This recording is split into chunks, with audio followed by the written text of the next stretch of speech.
आज का विषय है ग्रह और ग्रह, अंग्रेजी में होम एंड प्लैनेट्स। ये क्या है, इनमें क्या अंतर है, हमारे जीवन को कैसे प्रभावित करते हैं? यदि हम सीधे सीधे विचार करें तो हम पाएंगे कि ईंट, चूने पत्थर, सीमेंट, कंक्रीट और पानी से जो ढांचा बनकर तैयार होता है, मकान होता है। लेकिन जब उसी मकान में हम परिवार के सभी सदस्य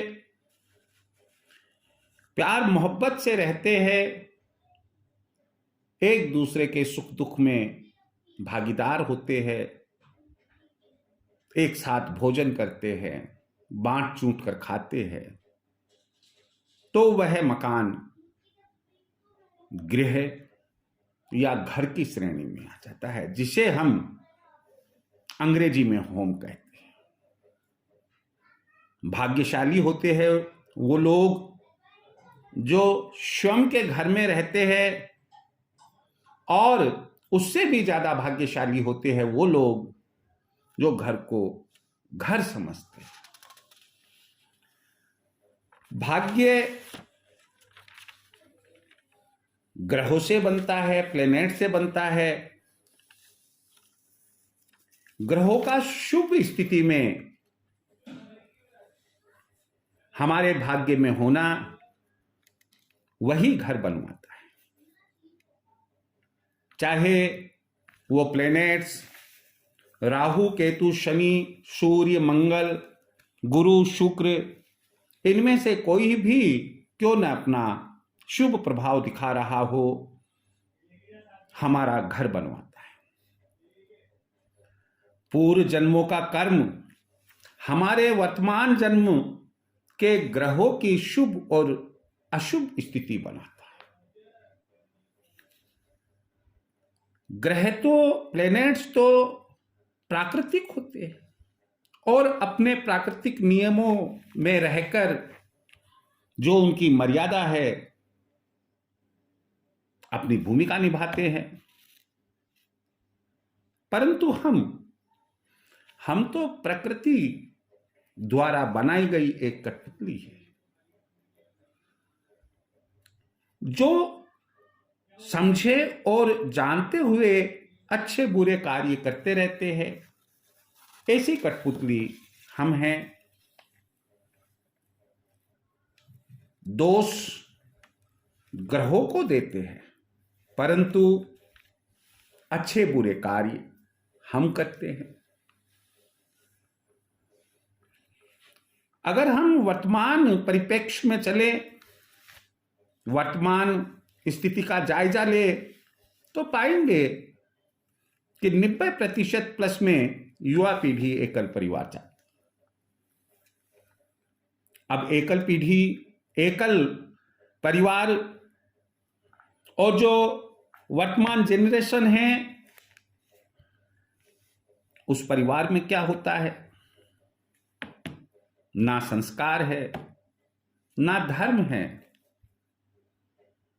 न दान है, ना यज्ञ है, ना ही हमें किसी से सही दिशा का बोध होता है। क्यों? कि वहां पर तो कूट कूट कर आशीर्वाद की कमी भरी पड़ी। और तो और प्रकृति के साथ खिलवाड़, और उनका प्रकृति के साथ खिलवाड़ करना, यह आज एक फैशन बन गया है। युवा पीढ़ी देवी देवताओं को भूल गई है, और ग्रह क्या होते हैं, प्लैनेट्स क्या होते हैं, उनको तो एक प्रकार का मजाक सा लगता है। जहां ऐसी स्थितियां होती है,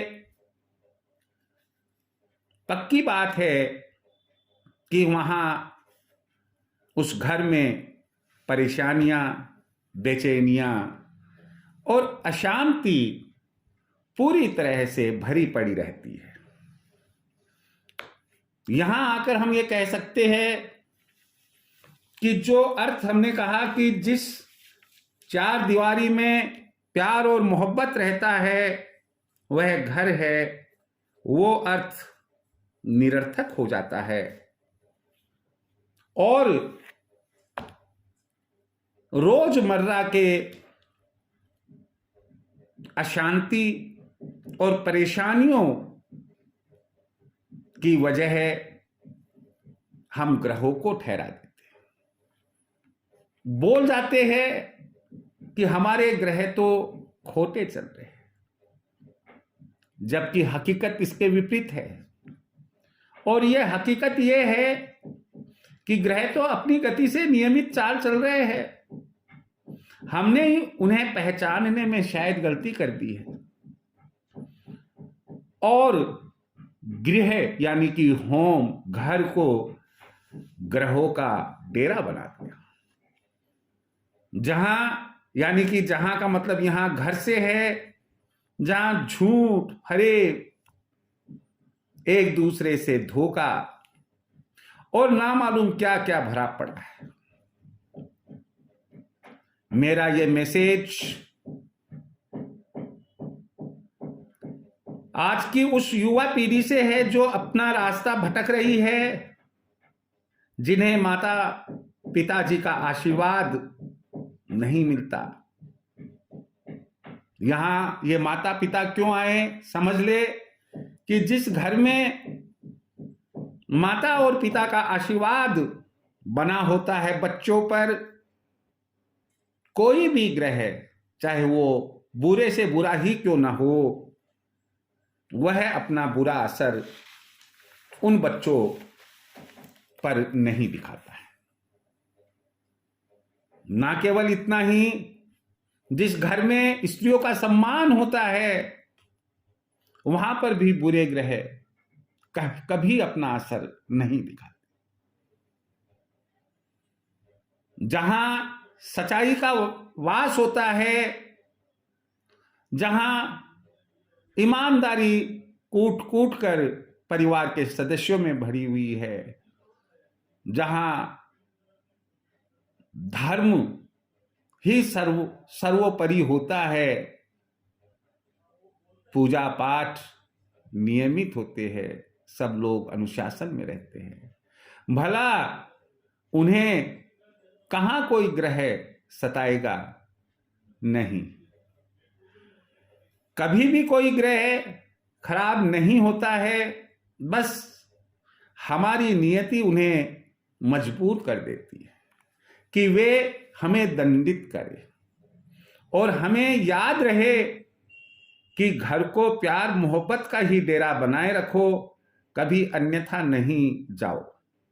कहीं ऐसा नहीं हो कि आप संभल ही नहीं पाओ और अपने आप पर भरोसा रखे और सदा नियति के अनुसार अपना अच्छा कर्म करते रहे। घर को घर ही बनाए रखे, उसे ग्रहों का डेरा, प्लैनेट्स का स्थान, इकट्ठा होने का मंच ना बनाए। स्नेह और सम्मान दो और स्नेह और सम्मान पाओ, संस्कारित बनो और अपने अच्छे संसार का निर्माण करो। ग्रह अपना काम करते हैं, उन्हें अपना काम करने दो, उनके मार्ग में नहीं आओ, बाधा मत बनो, अपने जीवन के कर्तव्यों को नहीं भूलो। अभी जो ये मैंने आपको मैसेज दिया, बड़ा सोच समझकर और बड़े ही सरल और सधे हुए शब्दों में बोलता हुआ कि कहीं मैसेज कड़वा ना लगे। यदि अनजाने में आपको कोई बात कड़वी लगी हो तो आप इसे अन्यथा ना ले। हमेशा मानकर चलना कि पहली बात घर बनना बड़ा मुश्किल होता है। यदि आपने घर बनवाया है और उसमें परिवार के सदस्य रह रहे हैं, आप रह रहे हैं, मान कर चलिए कि आपको 7 जन्मों का पुण्य मिलेगा। मैं भगवान से यही प्रार्थना करूंगा कि मेरे श्रोताओं को सौभाग्यशाली बनाए रखे और उनको ग्रहों के बुरे प्रभाव से बचाए, और जिनके पास गृह यानी कि घर ना हो उन्हें गृह प्रदान करे, उनका घर बनवाएं, और जिनके पास में घर है लेकिन वो अन्यथा अखाड़ा बन गया है, उन्हें ऐसी अच्छे विचार दे। मैं बोलने में इसलिए संकोच कर रहा हूं कि कहीं कोई बात बुरी नहीं लग जाए, कि उनकी नेक नियति घर को घर बनाए रखे। इसी के साथ परवरदिगार से मैं प्रार्थना करूंगा, दुआ करूंगा कि सब अपने अपने घरों में महफूज रहे, खुशहाल रहे, परमपिता परमेश्वर उन पर सदा कृपा बनाए रखे। जय श्री कृष्ण।